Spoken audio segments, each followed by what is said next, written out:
Okay guys, it is time for part 2 sketchbook tour of the Gouache Landscape Sketchbook. This is my Moleskine. This is just a regular Moleskine Journal. It's not the sketchbook, so that's why it looks like this. You saw part 1 already, which was from like November, December, and I'll put a card to that if you want to check it out. But let's get into it. So, this is the first spread of the ones I haven't shown you yet. Remember that I'm using Winsor & Newton Designer's Gouache for most of these. Not my favorite, but I am going to show you every spread that's in here so you can tell the difference between when I'm having a good day and a bad day.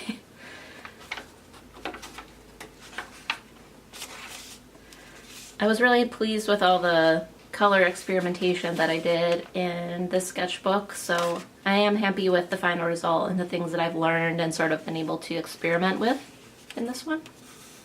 I really like this spread. I keep forgetting about it, but I want to make, I think, a final version of something like this.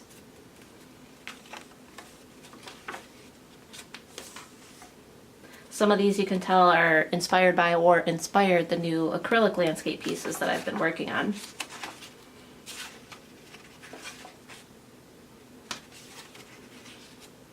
I do really like this spread. The color scheme is very relaxing and just nice to look at.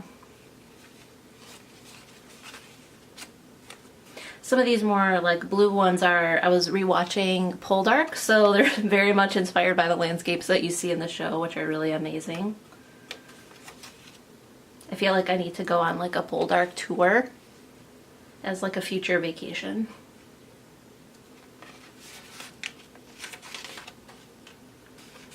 I did make some prints out of this sketchbook page actually, because I really liked how this one turned out.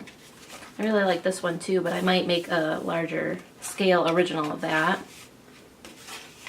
And the prints turned out pretty well that are based on these. I'm really happy with my new scanner and printer, and it makes taking nice work, you know, out of something like this and making really great prints out of it pretty easy. You can tell I'm a bit aggressive with my washi tape when I take it off. I'm not always good about heating it up before I peel it when it's just a sketchbook. These ones I was testing some acrylic paints just to see what the colors were like. So these are mixed, so the shiny part is acrylic, but the regular part is still gouache. So I don't really like most of them. I do like this one, it's sort of like cotton candy. I feel like I need to revisit that.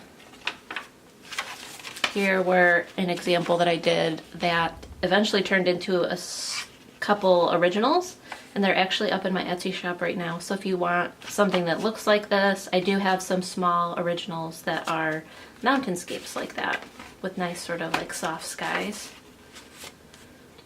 I just have a thing for blue and gray people. I mean, you know, can't hate.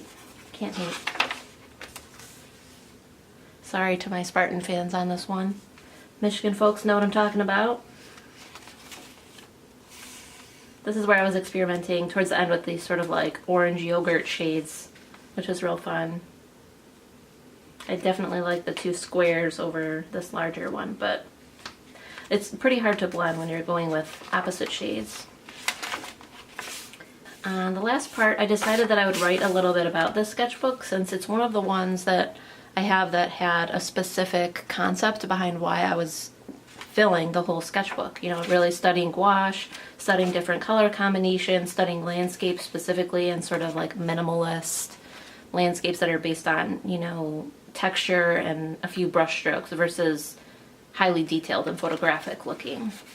So I just wrote the dates, and then in here it just says, outside of the first few pages, this is all gouache landscape studies with Winsor Newton Designer's Gouache. I really like the seascapes and pops of color around the horizon. So I think it's good to focus on what I like about my work. I think artists in general, you tend to just focus on criticizing, you know, your work, and you have to be. You have to be self-critical in order to like edit your own work and be able to decide what's good and what you like in your style and things like that. But it's also good to sort of remember why I like certain things and that it's okay that I only like blue and gray. So So I think it'll be good to like look back and sort of remember why I did this if, you know, there's a point where I ever forget what was going on with the sketchbook and why did I do a million landscapes. So I like this little guy. So this little one inspired, I made a final version of that at the end too. So that turned out pretty nice. Nice way to sort of close the sketchbook. And then the end page, I just decided to do, when I flipped to the back, I realized that it was sort of plain back here, so I did a landscape on the pocket in the Moleskines, which they all have these. And I really like it, and I sort of regret that I didn't decorate this pocket like as soon as I had the sketchbook, because I think it's really fun to flip back and you have like an artwork in the back of your sketchbook, because you might go back to this pocket a lot with your notes and things like that. So anyway, that is the sketchbook, and time for a new one. So I'm looking for suggestions on what I should buy for a good watercolor and gouache sketchbook, and I look forward to seeing you in the next video. Thanks for watching. Bye bye!